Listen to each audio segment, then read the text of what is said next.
So today's tip of the day is a really quick one using your dies. So when you've cut things like this circle or any image out of a piece of cardstock, you're left with this waste. Now usually what we would do is throw this waste away, whether it's a square, a rectangle, a diamond, whatever it may be. But I'm going to keep it and use it as a mask, as a template. I always keep these bits, these waste outside bits. Place them on some paper like so. Now you can tape it down if you want to.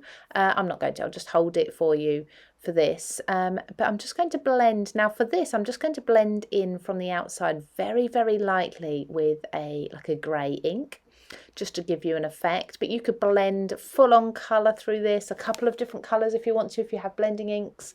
But just going round very lightly around the outside here creates an amazing border.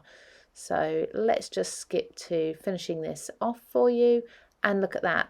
It's absolutely beautiful, a perfect circle, and you can use this to put some stamping on or anything like that. Now of course you can ink in the middle as well if you want to, but that's just the outside.